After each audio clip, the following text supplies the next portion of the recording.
Halo, Assalamualaikum warahmatullahi wabarakatuh. Anak-anak hebat, soli dan soliha.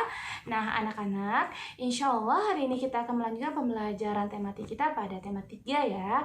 Nah, kali ini kita akan mempelajari mengenai bagian-bagian dan fungsi pada tumbuhan.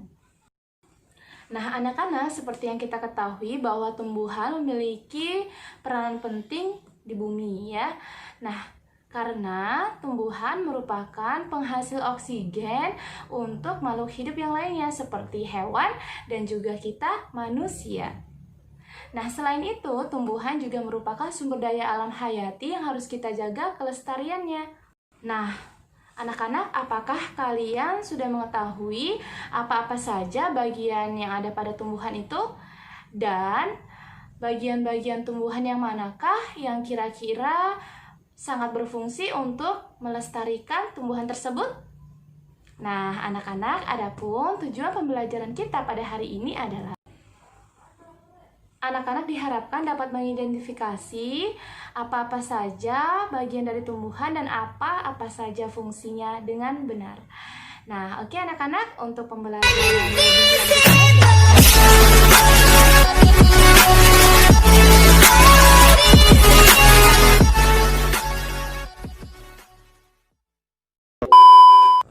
Nah, anak-anak, tumbuhan hijau bisa menjadikan sumber udara di sekitar kita menjadi sejuk. Kenapa ya, Umi? Nah, itu karena tumbuhan menghasilkan oksigen atau yang kita sebut dengan O2. Sehingga udara di sekitar kita menjadi sejuk. Apalagi jika di rumah kita banyak sekali tumbuhan, pasti udaranya lebih sejuk. Anak-anak bisa membedakan bagaimana udara ketika di sekeliling kamu ada banyak sekali tumbuhan dengan sekeliling kamu yang gersang. Hanya ada tanah tanpa ada pepohonannya. Pasti berbeda ya udaranya.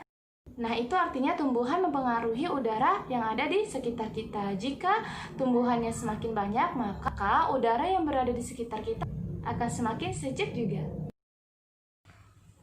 Nah, sekarang ayo mari kita mengenal lebih jauh apa-apa saja bagian-bagian pada tumbuhan dan fungsinya. Oke anak-anak, kita mulai dari bagian tumbuhan yang paling bawah. Di paling bawah ada? Iya benar, di paling bawah dari bagian tumbuhan adalah akar. Berarti akar ini adalah bagian tumbuhan yang pada umumnya berada di dalam tanah. Anak-anak tahu fungsi akar yang pertama adalah untuk mengokohkan tumbuhan tersebut. Maksudnya bagaimana ya Umi? Nah anak-anak, jika tumbuhan tidak memiliki akar, maka tumbuhan tersebut akan mudah dicabut ataupun akan mudah roboh ketika diterpa angin, dan tumbuhan tersebut akan mudah hanyut ketika turun hujan karena terbawa air. Nah, anak-anak, akar selain berfungsi untuk mengokohkan tanaman, ternyata akar juga memiliki fungsi untuk menyerap air dan mineral, kemudian untuk menyimpan cadangan makanan terutama pada umbi-umbian seperti kentang dan singkong. Nah, anak-anak semua, selanjutnya fungsi dari tumbuhan yang berikutnya adalah batang. Anak-anak bisa melihat pada gambar di belakang Umi ya. Nah, anak-anak semua pasti tahu yang mana pada bagian batang tersebut.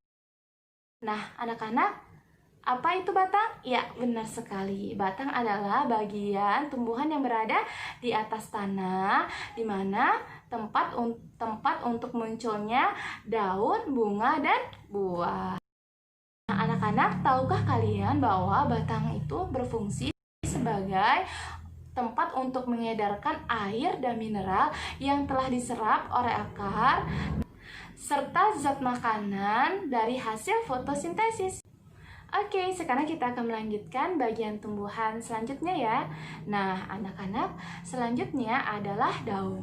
Nah, anak-anak, bagian tumbuhan selanjutnya adalah daun. Nah, anak-anak, silakan kalian tunjuk mana bagian daun pada gambar di belakang Umi.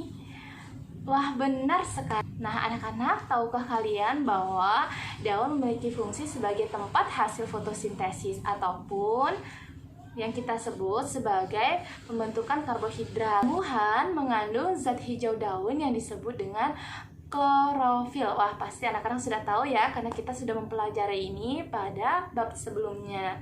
Nah, anak-anak, daun itu memiliki tangkai daun dan helai daun.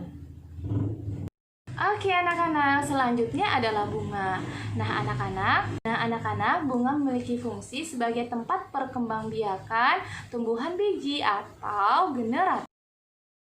Oke anak-anak, bagian tumbuhan selanjutnya adalah buah. Nah anak-anak, buah berfungsi untuk melindungi biji serta sebagai cadangan makanan yang berfungsi agar biji tersebut berkecambah. Nah anak-anak, contohnya pada buah mangga. Nah anak-anak, buahnya terdiri atas daging buah dan biji buah. Benar sekali. Nah, jika dagingnya bisa kita konsumsi ataupun kita makan ya. Nah, selain itu bijinya juga bisa ditanam agar tumbuhan ataupun tanaman dari mangga ini tetap bisa terus lestari ya. Nah, anak-anak, biji merupakan hasil pembuahan yang terjadi antara serbuk sari dan sel telur pada putik. Nah, anak-anak, seperti yang disampaikan tadi, ya bahwa biji bisa ditanam. Nah, ketika biji ditanam, maka akan menghasilkan tanaman baru. Nah, biji yang berkeping satu disebut dengan monokotil dan biji yang berkeping dua disebut dengan dikotil. Oke, nah anak-anak sudah paham ya apa-apa saja bagian dari tumbuhan. Nah, anak-anak, dari penjelasan yang tadi disampaikan, mari kita sebutkan bagian-bagian dari tumbuhan. 1, ada akar, kemudian ada batang, ada daun, ada bunga, dan ada buah. Selanjutnya ada biji. Oke, hebat nih anak-anak semuanya. Nah, anak-anak, setiap bagian tumbuhan memiliki fungsinya masing-masing agar tumbuhan tersebut dapat tetap hidup ya. Nah, anak-anak, di antara bagian-bagian tumbuhan yang tadi sudah kita sebut, pada umumnya bagian tumbuhan yang berfungsi untuk melestarikan tumbuhan tersebut. Tumbuhan tersebut adalah biji. Nah, karena biji merupakan cikal bakal terjadinya tumbuhan ataupun tanaman yang baru ya. Seperti tadi ketika kita sedang memakan buah mangga, maka bijinya bisa ditanam yang pada akhirnya lama-kelamaan akan menjadi tanaman mangga yang baru. Nah anak-anak, untuk itu penting sekali jika kalian sudah memakan buah, maka tanamlah bijinya, karena dengan menanam biji tersebut berarti kita sudah melestarikan tanaman. Karena anak-anak, untuk menjaga kelestarian lingkungan, maka kita harus menjaga tumbuhan sebagai sumber daya alam hayati agar tetap bisa terjaga kelestarian. Nah, menanam tumbuhan dan merawatnya merupakan salah satu upaya kita untuk melestarikan lingkungan.